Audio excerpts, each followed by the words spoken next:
बिस्मिल्लाहिर्रहमानिर्रहीम, अस्सलाम वालेकुम। अली सलमा GTV के तमाम नाज़रीन को Pakistan super league special transmission में खुश आमदीद कहता है। जब during the Pakistan super league season 11 हम इस महफिल को सजाते हैं आपके लिए और बात करते हैं उस दिन खेले जाने वाले मैचेस या उस दिन से जुड़ी स्पोर्ट्स की खबरों के बारे में। और आज जैसा कि आपके इल्म है कि अब से थोड़ी देर पहले एलिमिनेटर 2 खेला गया और किंग्समैन हैदराबाद और मुल्तान सुल्तान की टीमें एक दूसरे के बदे मुकाबिल थे और यहाँ पर पहले बैटिंग की दावत दी गई मुल्तान सुल्तान को और मुल्तान सुल्तान की team through out the match जो है वो स्ट्रगल करती हुई नजर आई। इस मैच में क्या हुआ, एक नज़र डालेंगे इस मैच की समरी पे कि जहाँ पे सिर्फ 4 बैट्समैन जो थे मुल्तान सुल्तान की जानिब से डबल फिगर में दाखिल होने में कामयाब हो सके और बहुत ज़बरदस्त बॉलिंग डिस्प्ले का मुजाहरा किया गया हैदराबाद किंग्समैन की जानिब से। शान मसूद ने किसी हद तक रेजिस्टेंस को शो किया, उन्होंने बड़ी ज़बरदस्त बैटिंग परफॉर्मेंस का मुजाहरा किया, 69 रन की नॉट आउट इनिंग खेली। इसके अलावा दीगर बैट्समैन स्ट्रगल ही करते रहे। 18 रन नवाज की जानिब से सामने आए, इसके अलावा साहबजादा फरहान ने 15 और स्मिथ ने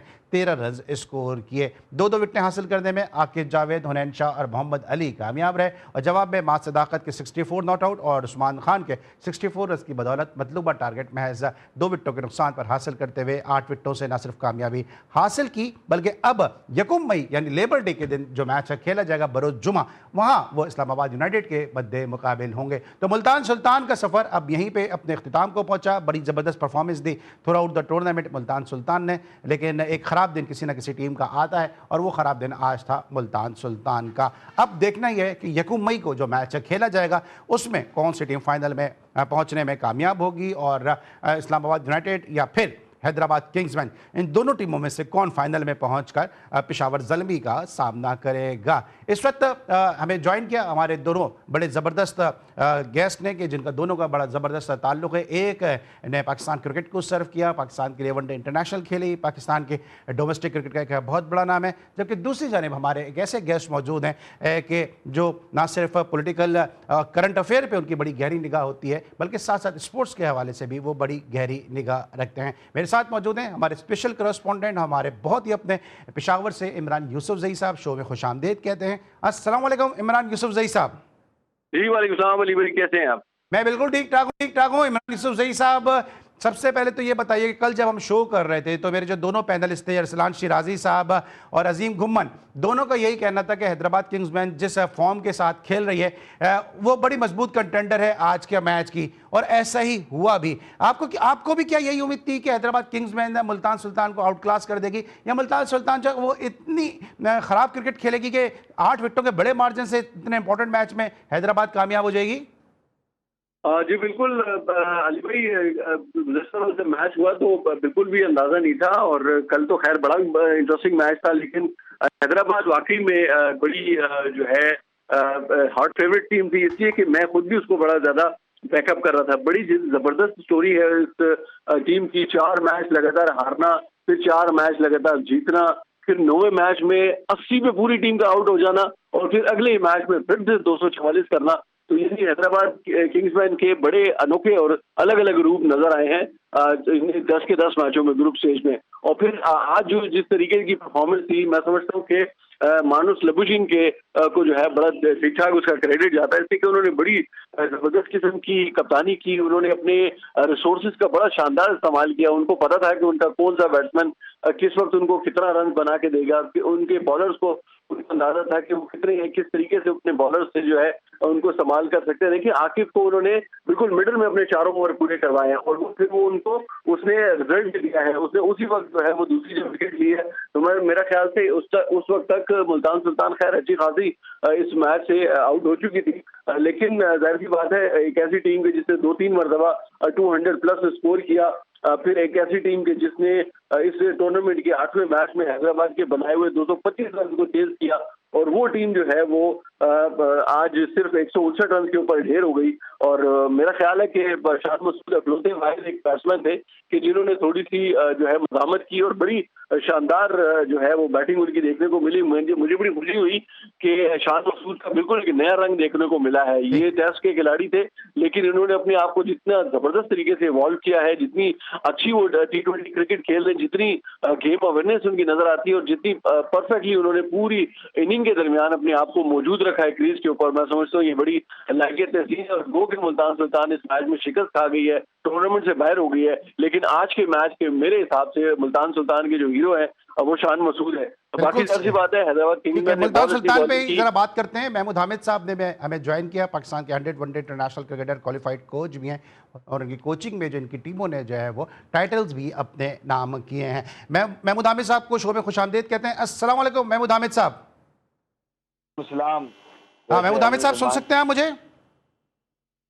जी जी। अच्छा महमूद भाई, हम बात कर रहे हैं आज जिस तरह मुल्तान सुल्तान का आउट क्लास किया हैदराबाद किंग्स मैन ने। आप बहुत ज़्यादा क्रिकेट खेले हुए हैं कद्दाफी स्टेडियम लाहौर में और इस पिच के रवैये को, स्क्वायर को आप अच्छी तरह से जानते हैं। क्या वजह समझते हैं आपके, क्या मुल्तान सुल्तान के बैटर्स ने केयरलेस बैटिंग की है?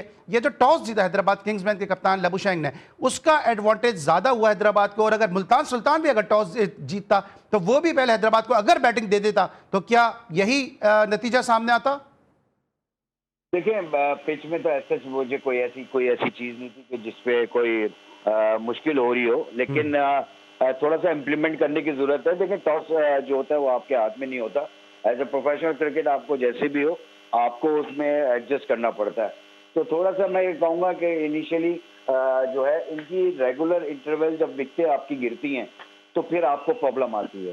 तो ये पिच जो था वो था भी, अभी मैं जो समझता हूँ ये 190 200 वाला ही पिच था कि आपको यहाँ पर इतने रन करने थे। क्योंकि बाद में भी अगर आप देखें तो जिस तरह बैट के ऊपर बॉल आ रहा था और जिस तरह उन्होंने बैटिंग की है हैदराबाद की बैट्समैनों में, उस्मान ने, जिसने मास सदाकत ने जिस तरह बैटिंग की है, तो उससे तो लग रहा था कि जो है वो बहुत इजी चल रहा है मामला।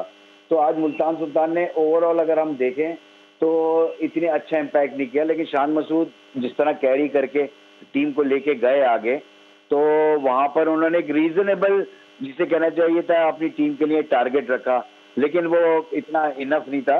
और बॉलर्स को वहां पर फिर इतना जब टारगेट होता है तो बॉलर्स को आउट करना पड़ता है। तो बॉलर्स ने वो जो है वो आउट करने वाली बॉलिंग नहीं की कि अगर आप रन रोकने जाते हैं तो इतने रन जो है वो आराम से जो है जो टीम अच्छा खेलती हुई आ रही हो पीछे तो वो आराम से कर लेती है। तो मेरे ख्याल से थोड़ा सा, जिसे कहना चाहिए, मुल्तान बहुत अच्छा खेलता हुआ आ रहा था, लेकिन इस मैच में देखें नकआउट जब क्रिकेट आ जाती है तो आपको बहुत ज्यादा जिसे कहना चाहिए कॉशियस होना पड़ता है। तो आज यहाँ पर जो हैदराबाद जो है वो बहुत आउटस्टैंडिंग उन्होंने क्रिकेट खेली है। ठीक है। अच्छा इमरान यूसुफ भाई साहब, आप चूंकि बड़े क्रिकेट बड़े और स्पोर्ट्स कवर भी करते हैं और बहुत सारे क्रिकेटर्स के साथ आपकी मुलाकात भी रहती है, क्या आप वजह समझते हैं कि स्मिथ और साहबजादा फरहान, शान मसूद, इन तीनों पे क्या ज़्यादा रिलाय कर रही थी मुल्तान सुल्तान? और आज तीन में से दो बैटर्स जो है वो इतना अच्छा परफॉर्म नहीं कर सके, और जो शान मसूद ने इनिंग खेली, बड़ी ज़बरदस्त इनिंग खेली। और अगर हम ये कहें कि इस टूर्नामेंट की वन ऑफ द फाइंड है शान मसूद, गलत नहीं होगा, जिस तरह बाबर आजम ने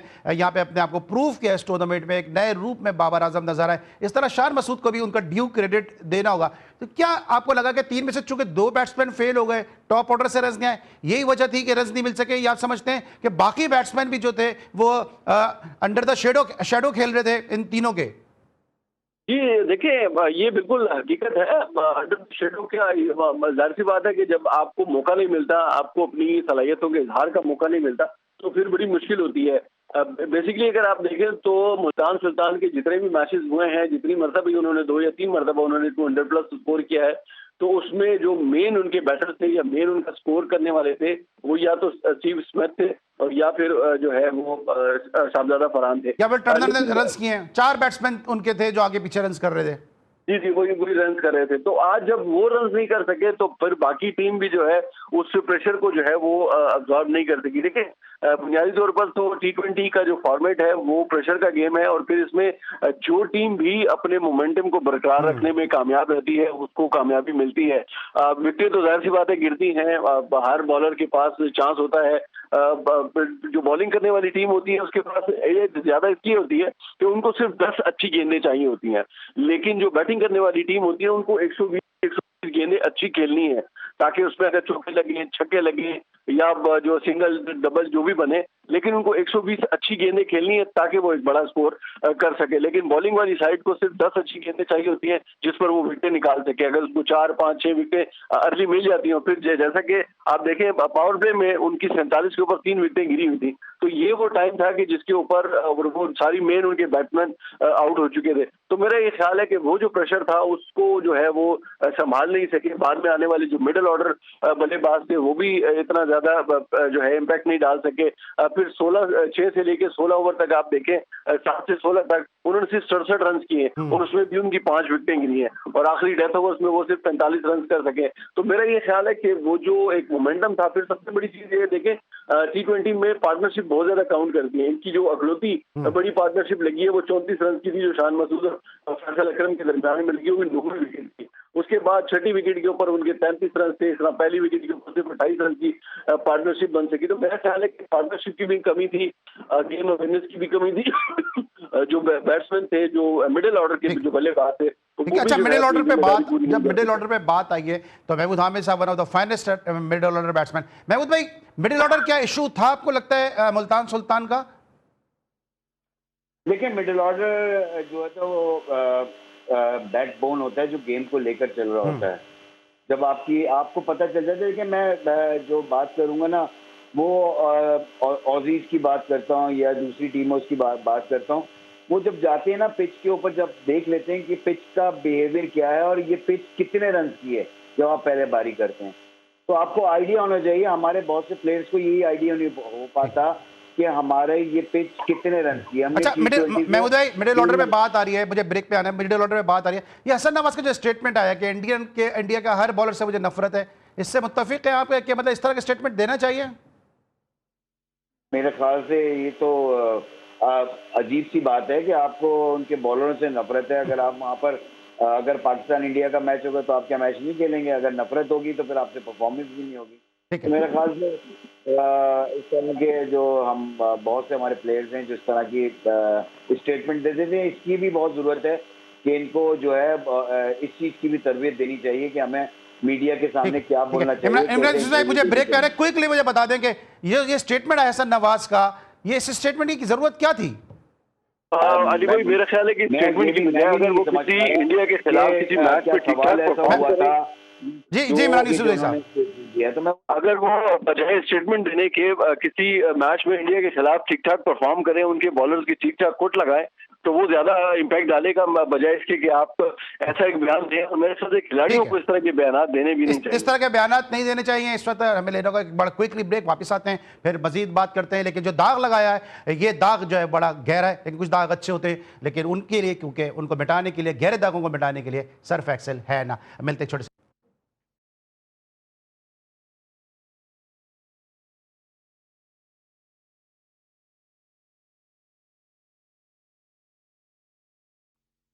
welcome back after the break. और ब्रेक पर जाने से पहले हम बात करते हैं हसन नवाज के उस स्टेटमेंट के हवाले से कि जहां पे उन्होंने एक स्टेटमेंट दिया इंडियन बॉलर्स के बारे में।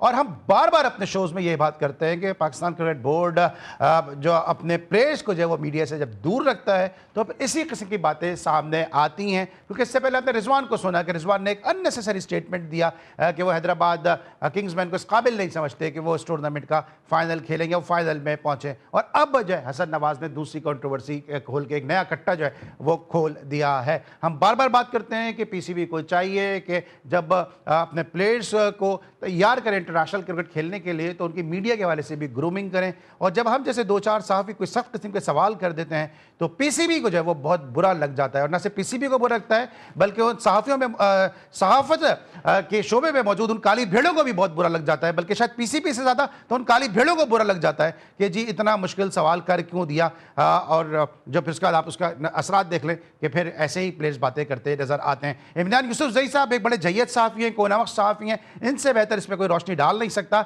इमरान साहब, ये जो अभी स्टेटमेंट आया हसन नवाज का, इसमें आप समझते हैं कि इसमें पीसीबी का भी इतना ही कसूर है कि जो ग्रूमिंग नहीं करता मीडिया के हवाले से, और जो इनकी प्रेस कॉन्फ्रेंसेज होती हैं, अभी आपने देखा भी कि एक प्रेस कॉन्फ्रेंस में क्या हुआ, तो कंट्रोल्ड जो सवाल होते हैं उससे बड़े मसाइल पैदा होते हैं कि जब आप एक कंट्रोल्ड एनवायरनमेंट दे देते हैं, प्लांटेड सवाल करवाते हैं अपने ही लोगों से बिठा के, और जब इस तरह का कोई मामला आता है तो फिर प्लेयर जो वो एक्सपोज हो जाते हैं। हाँ जी बिल्कुल अली भाई, यकीनन देखें, सबसे मेरे ख्याल से खिलाड़ी से ज्यादा जिम्मेदारी जो है पाकिस्तान क्रिकेट बोर्ड के ऊपर आती है, इसलिए कि वो जिम्मेदार है इन खिलाड़ियों की ग्रूमिंग का, इन खिलाड़ियों को समझाने का, इनकी तरबियत करने का। अब जाहिर सी बात है, मैं हैरान इस बात पर हूँ कि ये कौन सा सहाफी था जिसने इनसे ये सवाल पूछे, और ये कौन सी जगह थी जहाँ पर इन्होंने ये इंटरव्यू दिया और फिर इतने सारे जवाबात भी दिए। इसलिए कि खिलाड़ियों को जो है इंटरव्यू के लिए राजी करना मेरे ख्याल से बजाते खुद हमारे लिए एक बहुत बड़ा मुश्किल मरहला होता है। इसलिए कि जिस खिलाड़ी से भी आप बात करें तो वो आगे से कहता है कि जी मैं बाउंड हूँ, मुझे तो बीसीबी वालों ने इजाजत नहीं दी है। तो फिर पता नहीं कैसे हसन नवाज ने ये सारी बातें लेकिन कर दी। इमरान और फिर साहब, आप भी पॉलिटिशियंस के इंटरव्यू करते हैं, हमें भी 26-27 साल हो गए इंटरव्यूज प्लेयर से करते हुए। कुछ बातें ऐसी होती है कि जो सेल्फ सेंसर होती हैं, वो हमें पता होता है कि अगर हम इसको सवाल को करेंगे तो इसका इम्पैक्ट क्या आएगा। अब आप एक प्रेस कॉन्फ्रेंस में एक सवाल करते हैं, उसका पीसीबी जो है बड़ा वावेला मचाती है, लेकिन जब इस किस्म की चीजें सामने आती हैं और वही सहाफी जो वावेला मचा रहे होते हैं, वही सहाफी इसको पब्लिक करते हैं, इस किस्म की वीडियोस को वायरल करते हैं, और वो तो फिर मशहूर है माफिया मांग मांग के पीसीबी में के ऐवानों में जाने के लिए। जी बिल्कुल, जाहिर सी बात है। देखें, ये तो अंडरस्टूड सी बात है। ऐसे कुछ खास तो किस्म के सहाफी हैं कि जो इस किस्म की नफरत अंगेज चीजें फैलाते हैं। देखिए, मैं समझ लूँ कि अब आप क्रिकेट को क्रिकेट रहने दें, खेल रहने दें, और खेल मोहब्बत का जरिया बनते हैं। ये तासुब का जरिया नहीं बन सकते। इनको जो है, इन खेलों को कम से कम लड़ाई झगड़े का और जंग का जरिया नहीं बनना चाहिए, बल्कि जंग खत्म करने का जरिया अगर ये बन सकते हैं, और बनते हैं। अक्सर हमने देखा है, माजी में भी हमने देखा है, क्रिकेट डिप्लोमेसी के नाम पर बड़ी जबरदस्त किस्म की जो है सिफारतकारी होती रही है। लेकिन इस किस्म के बयानात जो कि गोदी मीडिया की रिवायत है और उनका ये वतीरा है, वो चीज कम से कम हमें पाकिस्तान में इस चीज को फरोग नहीं देना चाहिए। हमने हमेशा से सेंसिबल सहाफत की है, हमने हमेशा से जो है साफ सुथरी सहाफत की है। हमने कभी भी इस तरह की चीजों को ना हाईलाइट किया है और ना हाईलाइट करके चंद आप व्यूज समझते हैं के कि पीसीबी में कुछ ऐसे लोग हैं जो इश्यूज को नॉन इश्यूज और नॉन इश्यूज को इश्यूज बनाकर अपनी नौकरियां बरकरार रखने की कोशिश करते हैं? बिल्कुल है जनाब। अली भाई, ये बात तो मेरे ख्याल से मुझसे ज्यादा बेहतर आप जानते हैं, इसलिए कि पाकिस्तान क्रिकेट बोर्ड में बहुत सारे ऐसे लोग हैं कि जिनकी पता नहीं वहां पर जगह बनती है कि नहीं बनती है, लेकिन वो जिस तरीके से जिन वजूहात की बिना पर वहां पर मौजूद हैं, वो भी बहुत सारे लोगों को पता है, बल्कि तकरीबन सबको ही पता है। तो मेरा ये ख्याल है कि इस तरह की चीजें जो है थोड़ी सी उनको अवॉइड करने की जरूरत है। और फिर खास तौर पर खिलाड़ियों, देखिए खिलाड़ी जो होते हैं वो मुल्क के सफीर होते हैं। वो जब दूसरे मुल्क जाते हैं, वो आपके मुल्क को रिप्रेजेंट कर रहे होते हैं, वो सिर्फ अपनी जात को रिप्रेजेंट नहीं कर रहे होते। वो जो झंडा पहन के, वो जो कलर पहन कर जानते हैं, वो हमारे पूरे मुल्क की पहचान है। तो आप जब आपके मुंह से ऐसे अल्फाज निकलते हैं, वो सिर्फ एक क्रिकेटर के या हसन नवाज के मुंह से निकले हुए अल्फाज नहीं है। वो ऐसा लगता है, वो ऐसा फील होता है कि शायद पूरे कौम की आवाज है, पूरे लोगों की आवाज है। हालांकि ऐसा नहीं है। ऐसा हरगिज नहीं है, ऐसा हरगिज नहीं है। लेकिन हमारा बड़ी एक मिन हैसुल कौम, हमारी बड़ी ये बदनसीबी है कि हमारे प्लेयर जब बाहर खेलने जाते हैं तो उनके आखिरी बॉल पे सिंगल नहीं लिया जाता, उनको ग्राउंड से वापस बुला लिया जाता है। लेकिन अगर हम यहाँ ये बात भी कर दें कि सरकार, हम आपसे सवाल करना चाहते हैं, तो वो इतना बुरा लग जाता है कि जी इंटरनेशनल क्रिकेटर को, फॉरेन क्रिकेटर्स को बीच में टोका क्यों? वो गुफ्तगू कर रहा था, आपने ये क्यों कह दिया कि जी हम आपका चाहते हैं, और आपके मीडिया मैनेजर साहब हमें सवाल नहीं करने दे रहे। इतना बड़ा उसको जुर्म और इतना बड़ा गुनाह बना दिया जाता है। ब्रेक लेंगे, वापस आएंगे, जरा मजीद और स्टोरीज पे बात करेंगे। मिलते छोटे से ब्रेक के बाद।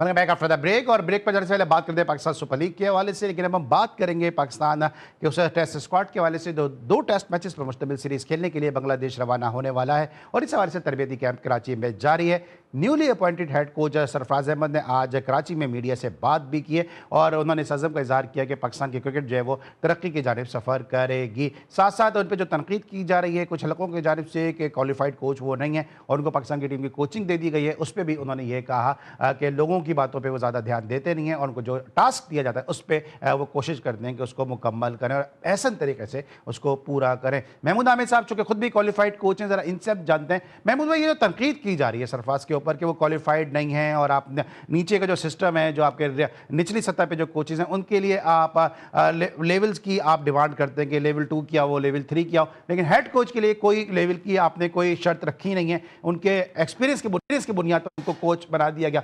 पहले तो ये बताइए कि जो तनकीद की जा रही है इसको आप किस तरह से देखते हैं? देखिए, दो इसके अंदर दो चार चीज़ें होती हैं जो कि आपको देखनी होती हैं। जब आप एक क्राइटेरिया अगर बनाते हैं तो उस क्राइटेरिया को फुलफिल करें। देखिए, उसमें किसी को लगाने में या किसी को सरफराज को लगाया तो उसमें सरफराज की गलती नहीं, लगाने वाले को सब कुछ सोचना चाहिए कि अगर ये फुलफिल करता है अपनी सारी चीज़ें, क्राइटेरिया पर पूरा उतरता है, इतना एक्सपीरियंस है, कि खेलने के फौरन बाद कोचिंग साइट पे आ सकता है, तो वेल एंड गुड, आप लगाएं, वो समझते हैं। अब तो देखना ये होगा कि अब सरफराज का जो पीरियड शुरू होगा, 2 टेस्ट मैचेस हैं बांग्लादेश के अंदर, उसके बाद इंग्लैंड है, तो वहाँ पर आपकी परफॉर्मेंस, आपकी जो सारी चीज़ें हैं वो सामने आएंगी। तो अभी कब वक्त होगा, लेकिन मैं एक ज़रूर बात कहूँगा कि क्राइटेरिया को हमेशा मीट होना ज़रूरी है। अगर आप क्राइटेरिया को मीट नहीं करते तो फिर वो चीज़ें हो जाती हैं। देखिए, कोचिंग कोर्स करने से आपको एक फ़ायदा क्या होता है कि आपको एक तरीक़ेकार पता चल जाता है कि आपने किसी प्लेयर के साथ किस तरह रहना है, मैन टू मैन किस तरह करना है। और जो इंटरनेशनल क्रिकेट के अंदर कोचिंग है, वो कोचिंग नहीं है, वहाँ पर तो आपको प्लान करना होता है कि आपने सामने वाली टीम की क्या स्ट्रेंथ है, उसको आपने किस तरह लेकर चलना है, और जो है आपने अगर उनकी बैटिंग ये है, अपने बॉलर्स को आपने किस तरह का प्लान देना है, तो वहाँ पर प्लानिंग होती है। वहाँ पर is not a coaching. Coaching तो भाई नीचे लेवल के ऊपर है कि आप जहाँ पर अंडर एज क्रिकेट के अंदर या थोड़ा सा अगर आप ऊपर चले जाएं, तो वहाँ पर अगर आप अंडर 19 को देखते हैं, वहाँ पर आपको कोचिंग की जरूरत है। इमरान यूसुफजई साहब भी हमारे साथ मौजूद है। इमरान यूसुफजई साहब अभी मेरे साथ गुज़िश्ता 2-3 दिन पहले करती है, तो इमरान यूसुफ साहब अभी गुज़िश्ता 2-3 दिन पहले मेरे साथ रियाज आफरीदी साहब मौजूद थे। उनसे मैंने सवाल किया कि शाहीन की फिटनेस पे बहुत ज़्यादा सवालात उठाए जाते हैं और कहा जाता है कि वो वनडे में भी अपने ओवर पूरे नहीं कर पाते हैं। तो अब टेस्ट मैच में उनका नाम आया, उस पर क्या कहेंगे? तो शाहीन शाह अफरीदी के हवाले से रियाज आफरीदी साहब का ये कह रहा था कि अगर वो खेले तो मुश्किल है, नहीं खेले तो मुश्किल है। बोर्ड ने अनाउंस किया है तो उसको खेलना पड़ेगा। आप समझते हैं कि शाहीन शाह अफरीदी को लेकर जो तनकीद की जा रही है, वो इस टूर के ऊपर अपनी तनकीदों को गलत साबित कर देंगे और पाकिस्तान के स्ट्राइक बॉलर साबित होंगे? देखिए, शाहीन अफरीदी बिलाशुबा पाकिस्तान के एक वाकई में प्रीमियर फास्ट बॉलर रहे हैं, थे, आज भी हैं। और मेरे ख्याल से अगर वो अपनी फिटनेस को थोड़ा सा तवज्जो दें और अपने जो खामियां हैं, जो उनके मसाइल हैं, उसके ऊपर काबू पाने की कोशिश करें, तो वो आज भी एक बेहतरीन और बड़े जबरदस्त शानदार जो है स्ट्राइक बॉलर हैं। सबसे बड़ा मसला ये है कि उनको जो है कुछ इश्यूज हैं उनकी इंजरी के बाद से। देखें, एक तो उनका रनअप कम हुआ है, उनकी स्पीड कम हुई है, उनका अंदाज थोड़ा सा चेंज हुआ है। उनका सर पहले जो है बिल्कुल सीधा होता था, आज वो जिस वक्त बॉल करते हैं उनका जो है वो बाजू भी थोड़ा सा टर्न होता है, उनका सर भी जो है एक साइड पे झुकता है। तो देखें, ये सारी चीजें आपकी स्पीड के ऊपर भी असर डालती हैं, साथ ही साथ आपकी लाइन एंड लेंथ के ऊपर भी जो है असर डालती हैं। तो मेरा ये ख्याल है कि इन चीज़ों को थोड़ा सा काउंटर करने की ज़रूरत है। शाहीन अफरीदी को थोड़ा सा इन सारी चीज़ों को देखकर इनके जो मसाइल हैं इनको हल करें। तो मेरा ये ख्याल है कि शाहीन अफरीदी बिल्कुल इस कैलिबर के बॉलर हैं कि वो इन सारी बातों को, इनके खिलाफ जो इनके बारे में जो बातें हो रही है उनको गलत साबित कर सकते हैं, लेकिन उसके लिए खुद उनको मेहनत करनी पड़ेगी। देखें, रियाज अफरीदी बिल्कुल वो खुद भी एक बड़े अच्छे बॉलर रहे हैं, वो उनकी मेहनत, उनके साथ मेहनत कर सकते हैं, लेकिन जो मेहनत शाहीन अफरीदी ने खुद अपने साथ करनी है वो कोई और उनके साथ कोई और नहीं कर सकता। अच्छा, मैं नहीं आप चूंकि बार बार मैं इसलिए आपसे पूछ रहा हूं कि आप क्वालिफाइड कोच हैं, ये जितनी बातें अभी इमरान यूसुफजई साहब ने की हैं, उनके रनअप के हवाले से, उनके हेड पोजीशन के हवाले से, उनकी डिलीवरी की जो पोजीशन होती है उस हवाले से की है, एज ए हेड कोच और फॉर्मर इंटरनेशनल प्लेयर, आप क्या समझते हैं कि कितना वो टेस्ट के लिहाज से भी तैयार हैं, या उनको टेस्ट खिलाना कहीं उनको T20 या वाइट बॉल में भी तो खराब नहीं कर देगा? इन्होंने कुछ बातें जो है वो ठीक की हैं कि इंजरी के बाद उसको थोड़ा सा प्रॉब्लम ज़रूर आया, उसकी पेस में इफेक्ट आया, उसकी लाइन वो जो उसका जो अंदर आता था वो बॉल, वो चीज़ें, उसका हेड थोड़ा फॉल होने लग गया। तो ये छोटी छोटी सी चीज़ें इसके ऊपर काबू पा लेगा। इतनी क्रिकेट खेली हुई है तो वो वापस आ सकता है। लेकिन मुझे सिर्फ एक बात का आप ये सिर्फ बताइए कि आप सेलेक्ट किसको करते हैं? आपने कौन से बॉलर तैयार किए हैं? अब मैं बैठा हुआ सोच रहा था कि पाकिस्तान की टेस्ट टीम में कौन से फास्ट बॉलर जाएंगे, जब आपने फास्ट बॉलर अपने बेंच पे तैयार ही नहीं किए। आपके पास कोई फास्ट बॉलर है कौन? यार, फास्ट बॉलर वो होता है भाई जो 145 150 पे तो जाए। हमारे पास 140 करने वाला बॉलर नहीं है। हम एक अली रजा है जिसने 140 प्लस बॉलिंग की है, यार उसने सियालकोट से बड़ी अच्छी बॉलिंग की 4 डे के अंदर। आप क्यों नहीं उसको लेकर जाते? उस बच्चे को, वो तैयार बैठा हुआ है उसको खिलाने के लिए, आप उसको लेकर जाएं। आप फिर लेकर आ जाते हैं, आप अब्बास को लेकर आते हैं, आप खुर्रम शहजाद को लेकर आते हैं। आपने बॉलर बनाए कहाँ हैं? तो आप घूम फिर के जाहिर सी बात है आप वही अच्छा महमूद भाई, वक्त का में एक बड़ा इंपॉर्टेंट टॉपिक है। है। इमरान यूसुफ साहब 10-15 सेकंड में मुझे बता दें, अभी एक वीडियो हम तक पहुंची है कि जिसमें नवीद लतीफ़ जो पाकिस्तान के फॉर्मर इंटरनेशनल क्रिकेटर है, क्वालिफाइड कोच है, उनके बेटे को कुछ लोगों ने ज़दकूब किया और सवाल सुंदर ने अपील भी की है सीएम पंजाब जनाब मरियम नवाज शरीफ साहबा से और दीगर जो अरबाब इख्तियार हैं कि उनको इंसाफ दिया जाए। उनके बेटे को राह चलते कुछ लड़कों ने रोका, ज़दकूब किया, उनके खिलाफ FIR भी हुई, लेकिन अभी तक जो है उनको वो ताउन नहीं मिल रहा पुलिस से जो मिलना चाहिए। कुछ कहेंगे कि हमारे इंटरनेशनल क्रिकेटर हैं, हमारे सर का ताज हैं, इनको भरपूर सपोर्ट मिलनी चाहिए। जी बिल्कुल, यकीनन सपोर्ट मिलनी चाहिए और मेरा ख्याल है कि वो फौरी तौर पर इस के हवाले से एक्शन भी होना चाहिए और जो अरबाब इख्तियार हैं, जो कानून नाफिज करने वाले इदारे हैं, उनको जरूर इसके ऊपर फौरी एक्शन लेना चाहिए। मेरे ख्याल से आसपास की अगर जगहों पर देखें तो कोई ना कोई CCTV फुटेज भी मिल जाएगी, फुटेज के जरिए उन चेहरों को भी जो है बेनकाब किया जा सकता है और उनको पकड़कर वाकई में वाकई सजा देनी चाहिए। ये मतलब हमारे क्रिकेटर हैं, उनको जाहिर सी बात है उन्होंने सर्व किया है और उनके बच्चों के साथ या उनके बेटों के साथ इस तरह की हाल होना ठीक है। अफसोसनाक है। महमूद भाई, मुझे वाइंड अप पे जाना है। नवीद लतीफ़ का नाम आपके लिए जो है वो किसी तारुफ का मोहताज नहीं, डोमेस्टिक वनडे में डबल सेंचुरी स्कोर कर चुके हैं। वो क्या कहेंगे कि उनके बेटे के साथ ये ज्यादती है, उस पर वो FIR करवा रहे हैं, उसके बावजूद जो मुल्जिमान है उनको कैफर किरदार तक नहीं पहुंचाया जा रहा।